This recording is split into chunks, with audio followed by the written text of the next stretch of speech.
Welcome back to Blake's Takes, another episode here for you. As always with me, my co-host Garrett. Hey guys. Just going to dive into some movie news for today, talk about what we've seen recently in theaters. But I do want to start off. So Gal Gadot says Wonder Woman 3 is in development for James Gunn's DCU. Gal Gadot will be returning as Wonder Woman. And I thought the whole idea of this, I don't even know what to call it. You know, starting fresh was to not confuse people. The new, let's call it the DCEU's New 52, basically. The DCEU's New 52? Yeah. That's what I'm gonna call it, because that's the New 52 was a total reboot of the comic series. Okay. But yeah, no, the second I heard that, I was just like, why? I thought the whole point of this was to push ourselves away from the old shit, even though, like, you know, that was a great casting and she was good as Wonder Woman. Like, that was one of the good parts of the DCEU, just like Henry Cavill and that kind of thing. But like, why? It's like, if you're going to start fresh, just cut off all ties, reboot the whole thing so we're not confusing the old shit with the new shit. Right, because, I mean, it gets confusing now. Like, you want people to go to theaters and not be confused. They're going to be confused. They're like, oh, Henry Cavill's not back as Superman. Ben Affleck's not back as Batman. There's no clear future for what Ezra Miller, if you know, they're going to return or not. Yeah. We don't know.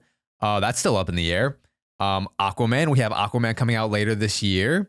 So it's like, what? It's stupid. I don't get it. It's like, dude, either completely cut off the tie or it's just or don't reboot or keep it going. Like, it's like, it makes no sense. At that point, why won't you just keep it going? It makes no sense. It feels like they're literally just continuing without saying they're continuing. It almost makes it feel like James Gunn just like had creative differences with Henry Cavill and maybe some other people at DC at the time. Because, like, why even recast Henry Cavill if you're going to bring back Gal Gadot as Wonder Woman? Like, she's only 2 years younger than Henry Cavill. Yeah. So the age isn't the problem. No. So what's the point? Honestly, I think Henry Cavill's like nerdiness is too much for people sometimes. I think so. I mean, like, that's why he's off of Witcher now. Yeah. And nobody's gonna watch the next season of that. Right. But I don't know. Maybe that could have been a problem with this as well. Because he loves, you know, sticking to source material. Yes, he does. So I mean, I mean, maybe him and James Gunn would have butted heads.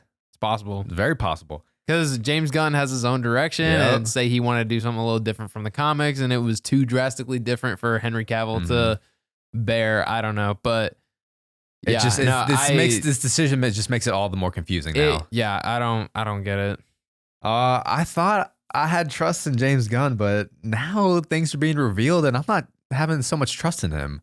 I don't know if you saw recently as well. Dwayne Johnson was on Kevin Hart's Heart to Heart show on Peacock. I know. You know what I mean? Kevin Hart was asking the question that we all wanted to know too, like, what happened with Black Adam and why did that completely stop? Because I'm not gonna lie, like, after hearing what's been going on and like what James Gunn has been doing, how it ended up with Henry Cavill and all that, I kind of feel bad for like The Rock and what happened. I kind of do, because really, I do, because he was giving something that people wanted. And that was Henry Cavill returning as Superman. Okay. Now, that doesn't... I mean, Black Adam still wasn't a good movie to me. No. But, like, I don't know. It just seemed like at least we were moving in a direction of giving the fans what they wanted. No, what the fans wanted was him to fight Shazam.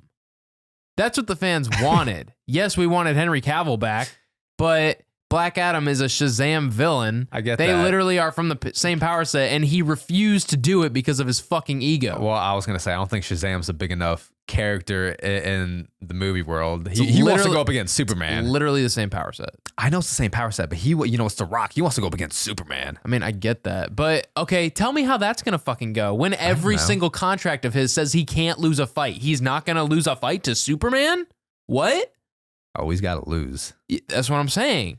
I mean, don't get me wrong, Black Adam is a good villain for Superman. Yeah. Because it's magic and Superman doesn't do well with magic. Like, that's one of his weaknesses in that aspect, but it's still Superman. Yeah. So I don't see how that was going to work to begin with. And on Kevin Hart's Heart to Heart, The Rock said that just, with Black Adam, it was caught in a vortex of new leadership, people who may not agree with creatively and fiscally as well. Yeah. But I mean, I don't know. The more I hear about what's been happening and like the decision James Gunn has been making, I don't know, it just feels odd to me. Like there's definitely more going on behind the scenes, in my opinion. Well, yeah, I'm sure sure there is, but we're never gonna know it. No, I don't know. Yeah, I feel like there's been a lot of DCEU news out on like Twitter lately, and I saw this one tweet that said, storyboard artist Jay Olivia says Ben Affleck's version of the Batman, which we all know. The Batman that came out with Robert Pattinson last year was supposed to be Ben Affleck's film that he was going to star and direct in. That Ben Affleck's version would have covered 80 years of unexplored mythos. And quote, she said, I can't really say too much other than it was fucking awesome. It was the best. It was amazing. And I mean, I was very satisfied with the Batman that came out last year. But I mean, yeah I was really, really wanting a solo Ben Affleck Batman movie. Same. He freaking deserved it. He did. And once again, that's just something we're never gonna get. I would have loved more screen time of Ben Affleck Batman. I really would have, because it's so weird to think like you had like it's fucking Batman, but we never got a solo movie. I know, he was just kind of thrown in, just like the entire DCEU. I mean, that was their problem. They were trying to their whole goal was to try and catch up with Marvel, so they rapidly put shit together, and it did not work as well. No, it didn't. Because, and I saw every movie that the DCEU grossed was just under what the studio executives wanted them to gross. Like, we got Suicide Squad grossed $750 million. Studio execs wanted at least $900 million. And I mean, now their movies aren't making shit. I know. It's like, shit, you should have taken what you could get. Exactly. My God. I saw. And also, it does not help. It does not help that all their shit comes out on Max. Yeah, it's fucking them over. Even if it is released on theaters, it'll be on Max within like 4 to 6 weeks. Yeah, it's insane. So people don't care enough to go see it. Your entire universe is not in that high of a demand that people want to go see it that badly in theaters. They have absolutely no problem waiting until it comes out on Max in a few weeks. Speaking of which, just to say it, changing the name from HBO Max to Max, dumbest thing I've ever had. Dumbest thing I've ever seen. Like, we want to separate ourselves from all the HBO shit. Well, why? Why? That's literally what got you your name. Yeah. And that's why everyone goes to your app. Does HBO exist anymore? Like, does that name exist in the world? I'm like mad if it doesn't. No, that name exists. Like if nobody had basically nobody I know has cable anymore. Like if you go on cable, are you still going to be able to find HBO, or is it just called Max now? No, it's a good question. Yeah. I don't have cable. So I don't have cable, so I can't check. But what the fuck, man? If we're living in a world without HBO now, I'm going to be mad. Because the Max part is like the streaming aspect of it. So it's like HBO Max, that's the streaming aspect of it. So there's still got to be HBO. I guess, but that was was a dumbass marketing decision. I mean, how many acclaimed shows have come out on HBO? Yeah, like HBO is the reason why everyone goes to your app in the first place. Their whole thing was to show that they're more family friendly. They want to show that they don't have just grim shows like, Game of Thrones and The Sopranos and shit like that, just like that really serious stuff that kids can't watch. But why? That was never your target demographic. Who's paying you? The adults. It's not these kids that are coming to these shows. And if you see, I don't know, if you're on the app and you're like, oh, I wonder what, and you're with your kids and your kids are like, oh, what's that? And then you show your kids some stuff on there. I don't know, but that has never been your target demographic. No, know what you do well and stick to it. Like, leave all that kid shit to Disney if you want, honestly, because it's unnecessary. Yeah, and I mean, first thing people think of when they hear, kid friendly, they're going to go to Disney. They're not going to go to, they're never going to go to Max. I know. Yeah. Also, dumb name change. Dumb name change. Does not flow. Yeah, no, it made sense when you changed it. I get what you were doing. You had HBO Go and you had HBO Now. One if you had a TV provider, one if you just signed up with the streaming service itself.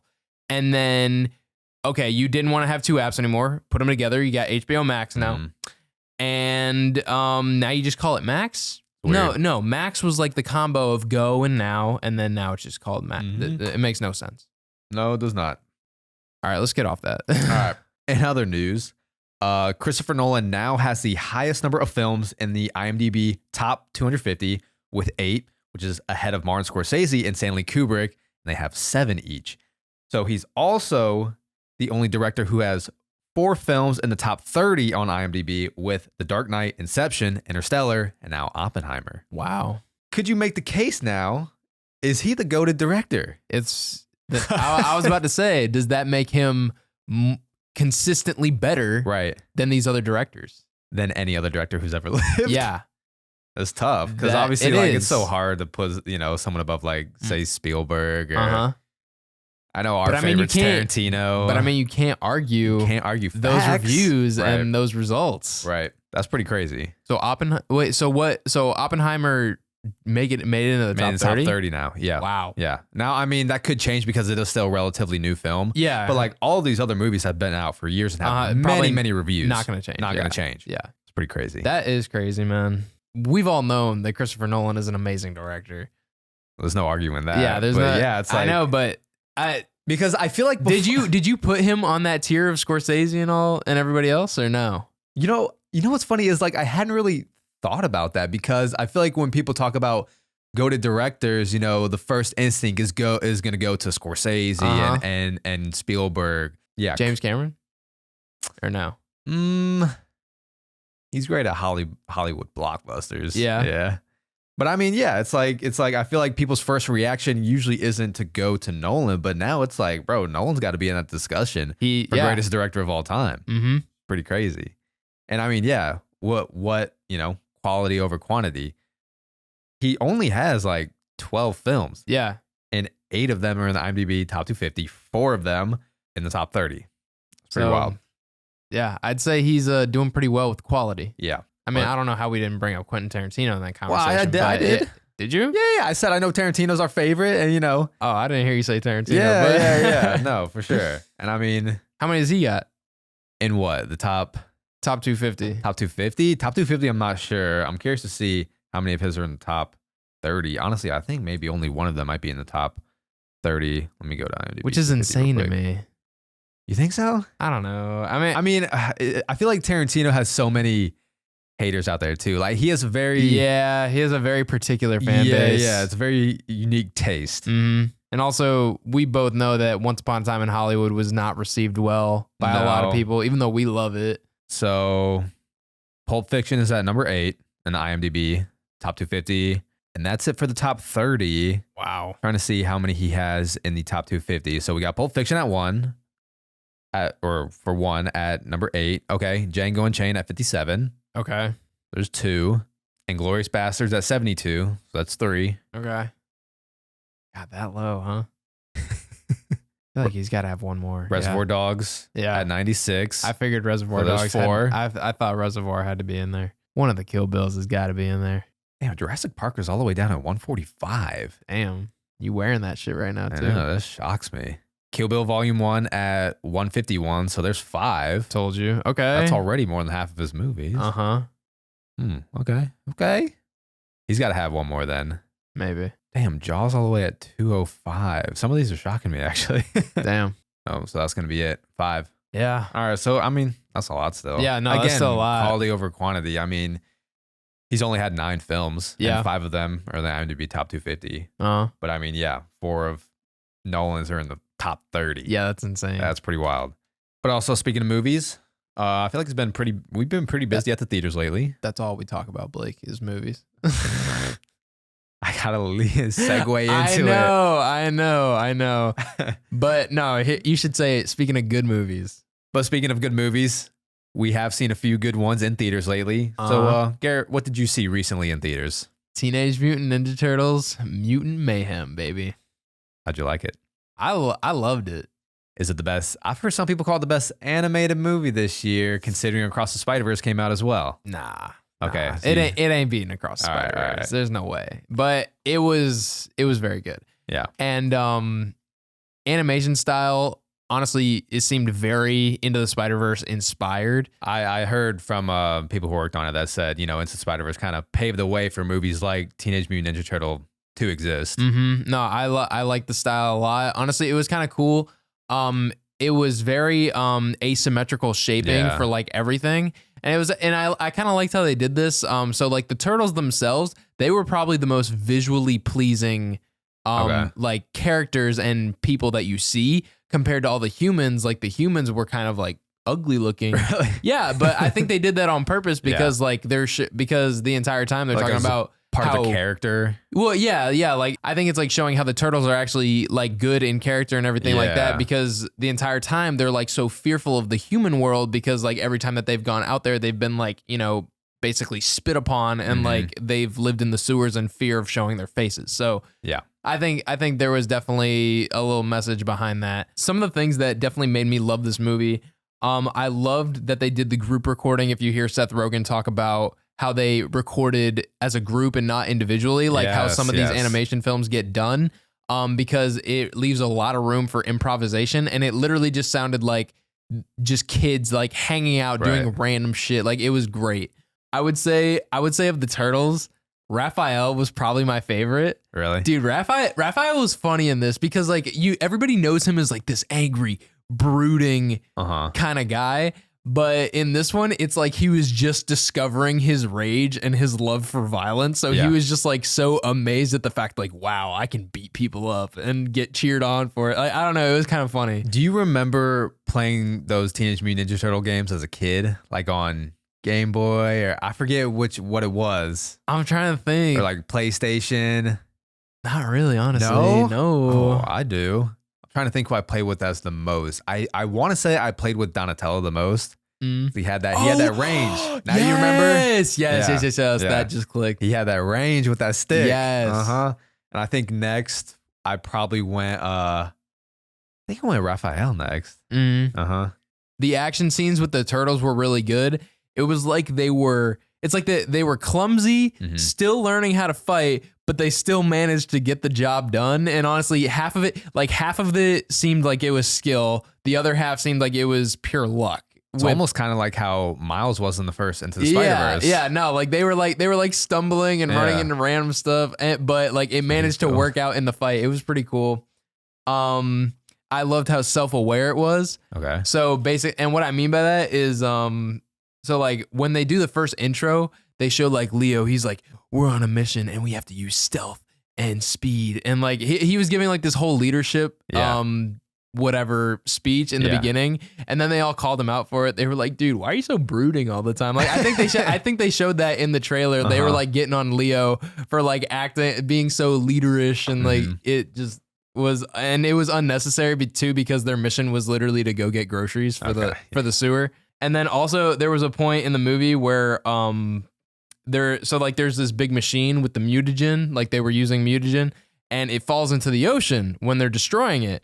And when it falls into the ocean, somebody's literally like, hey, what do you think happens when a bunch of ooze falls into the ocean where there's a bunch of animals? And like what do you think happens with that? It was just like exactly what you would think. Instead of like waiting for the moment to happen, like they literally called it out and be like, yeah, something's probably going to happen there. Kind of like what happened to them. Yeah, no, it was exactly. So, I thought that was pretty funny. Honestly, just the comedy in general just landed very well.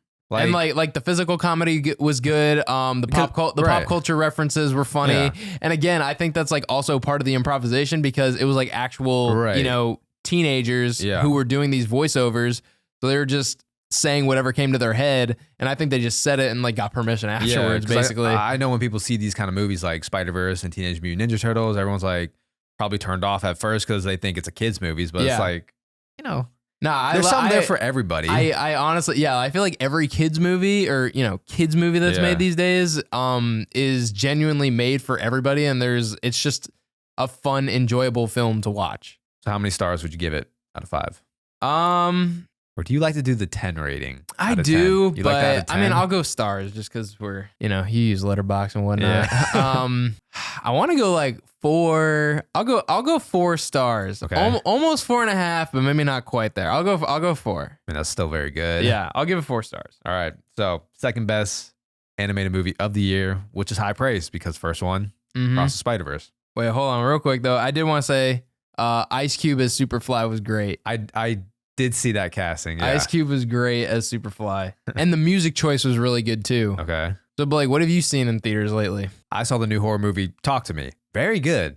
It was scary as shit. I'm not gonna lie. Really? Yeah, actually, an Australian horror movie that they made last year, made by the YouTube channel Raka Raka. Actually, A YouTube channel? A YouTube channel. They have like 6 million subs on YouTube, but they got the fundings for this movie, and they submitted it to the Sundance Film Festival and everything. And A24 bought the film to distribute it here in America. Wow. And had 2,000 screenings here in America. That's cool. Yeah, so on a $4.5 million budget, and it's already grossed like 24 million. It's always the low budget it horror always movies. is, and always they do the so low budget. well. Yeah. And apparently this the directors and who made this horror movie, they've been like friends. They've had a friend group since they were kids, and that's what they always did. They would make these like home footage horror movies with each other. That's so cool. Now leading up to this, like that's so cool. I'd be it's so awesome. hyped. Imagine like your hobby that you did with your friends as kids, and it just Crazy. blew up like that. And if you do want to watch like behind the scenes of, what the journey of making this horror movie, they have a YouTube channel, so they've posted videos of how the journey's been. And it's honestly really cool to see, and like just what they accomplished. And but no, the acting was great.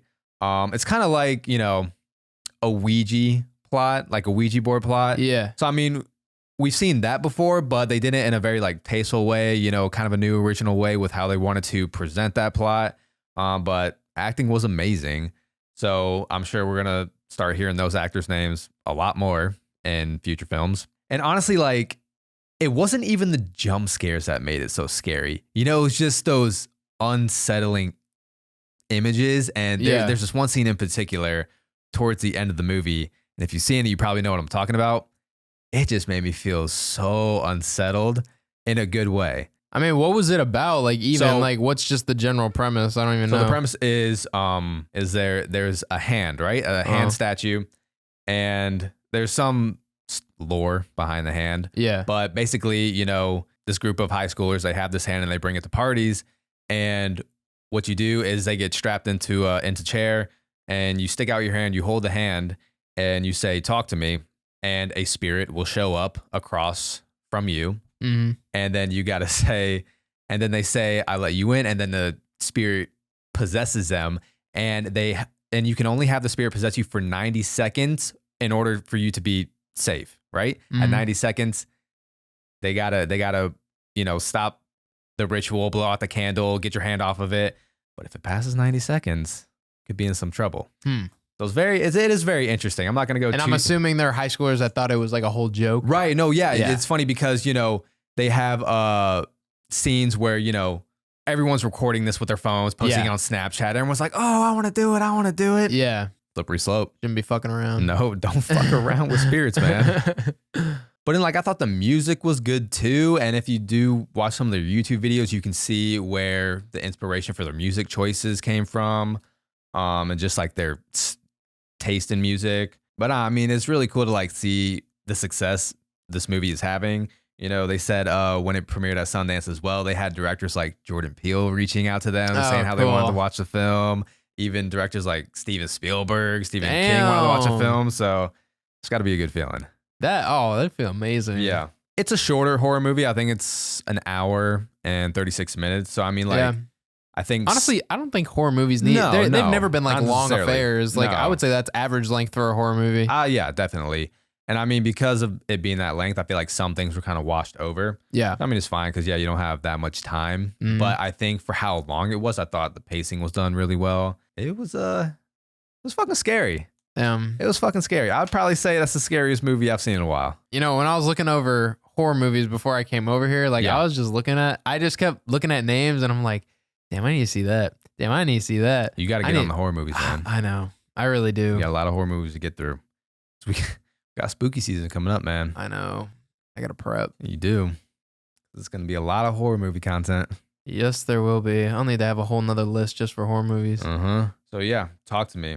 Solid movie. I'm gonna give it 4 stars. Wow. All right. Yeah. So we got 2 for 4 stars. All right. All right. Nah, it was a solid film. So grab your candy and head to those theaters because the summer has had some good movies be released. Speaking of candy, though, I'm kind of curious about this actually. I feel like this is one thing we might differ taste wise. Possibly. So, what snacks or candy do you sneak into the theaters the most? You know damn well we all be sneaking candy into theaters. All right, you know what? I'm going to address that right there, the sneaking. Movie theaters don't give a fuck what you bring into the theater. You could bring Wendy's in with a whole ass bag. They do not care. I always thought they cared, bro. They don't. This whole stigma around, oh, you gotta hide it. Oh, you gotta hide it. Honestly, if you want to keep that tradition going, that's fine. Yeah. Like, I'm not gonna hate on you just because it's like kind of funny. It's kind of an adrenaline rush. Yeah, it is. And I'm probably gonna teach my kids to do the same thing. Yeah.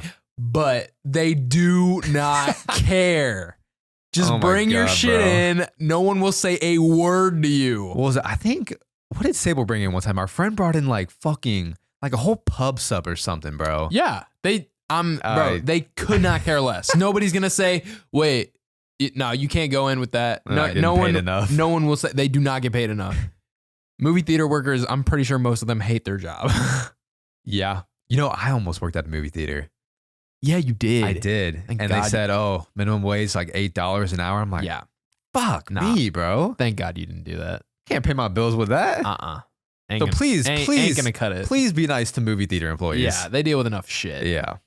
But I got my list of top 5 right here, honestly. You got your list of top 5 movie theater candies? I mean, I just wrote some down and then I saw them and I'm like, actually I could rank these in a top 5. So perfect. Let's get it. Top 5 movie theater candy. All right. Number 5, I have Mike and Ike's. Mike and Ike's. Bro, I like Mike and Ike's. I feel like people sleep on Mike and Ike's. I used to eat them a lot.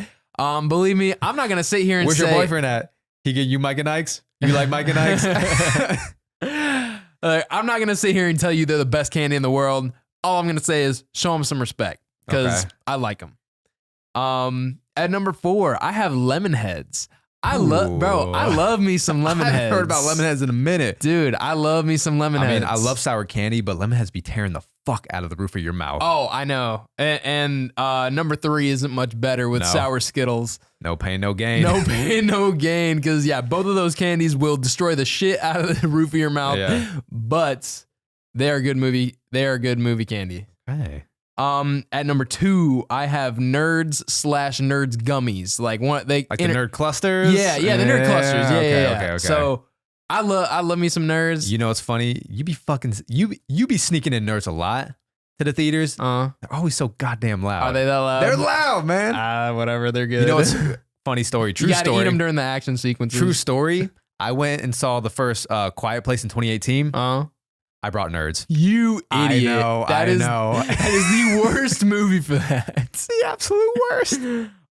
But number 1, I'm gonna have to go Reese's Pieces, bro. Reese's Pieces? Like the candy Reese's Pieces? Yes, bro. I love Reese's really? Pieces. To me, it is the perfect balance of peanut butter, chocolate, and that outer crunch. Oh my, bro, it's just perfect. It's perfect to me. I gotta disagree with that one, man. I could down a box of Reese's Pieces. Really? Down it. The Reese's, the cups, so much better to me. No. So much better. No, okay. Don't get me wrong. I'd like the Reese's cups, but for a movie, bro, if for a movie candy, I want a candy that comes in a box and I can just pour it in my mouth. I don't know. There's something about the cups that just it tastes like some real fucking chocolate as to where, the Reese's Pieces, it just kind of tastes too artificial to me. I gotta go to the cups. Nope. I love Reese's Pieces, bro. Interesting. Love it. Interesting. All right. What you got for best candy for a movie? I wrote down 3, but now I kind of want to think of 2 more to give my top 5. It's all right. If you all right. just give a top 3. Right. I know you weren't planning on doing that. I don't have a list, but I feel like I sneak this one in the theaters a lot, and they low key hit. Swedish Fish. Really? Yeah. I mean, don't get me, I like Swedish Fish, but Swedish Fish. I know. I feel they are good because I don't really like Twizzlers. I think it's too licorice as to where the Swedish Fish. No. Yeah. Honestly, dude, I've never been I'm gonna get so much hate for this, but I've never been a huge fan of Twizzlers No, me neither. or even Red Vines. No, me neither. I don't. But people fight over which one's better. Yeah. I don't give a fuck. I don't like them either. I don't like them. Yeah. But yeah, no, I would take Swedish Fish over both of those any day. Absolutely. And also nice, soft, chewy gummy that's not going to make noise. Exactly. Yeah. Exactly. I get what you're thinking now. Another one recently that I've been enjoying a lot is the Sweet Tarts Mini Chewies. Yes. That was a good. Shit, that was a good one. That's a good one. Damn it. I saw your girlfriend get those when we went. And I think I got them too. Yeah, you did. Because she got them. Oh, really? Yeah. And I think it's because last time she brought them in and I wanted a few. Like, this shit's kind of good, actually. Yeah, no, that's a good one. And then obviously I wrote down nerd clusters. Okay. Gotta have nerd clusters. Yeah. You know, Five Below though, sometimes they don't, I don't think they have the nerds cluster. So sometimes I got to get the nerd ropes. Yeah. I mean, are still good. they're still good. And I look like a fool putting them in my pocket. Yeah, it's the same thing. Yeah, same thing. But no, the nerd clusters, those became top tier candy when they released. I feel like any candy that comes in a box is like ideal though, because a box? Yeah, in a box. Like, because I don't think you can find nerd clusters in a box. It's always going to be in the Ziploc bag type deal. Yeah. So I don't know. I just feel like movie candy should come in a box. Come in a box? I feel like it should come in a box. Like Nerds come in a box, Lemonheads come in a box, Mike and Ike's come in a box. Like all mine come in a box.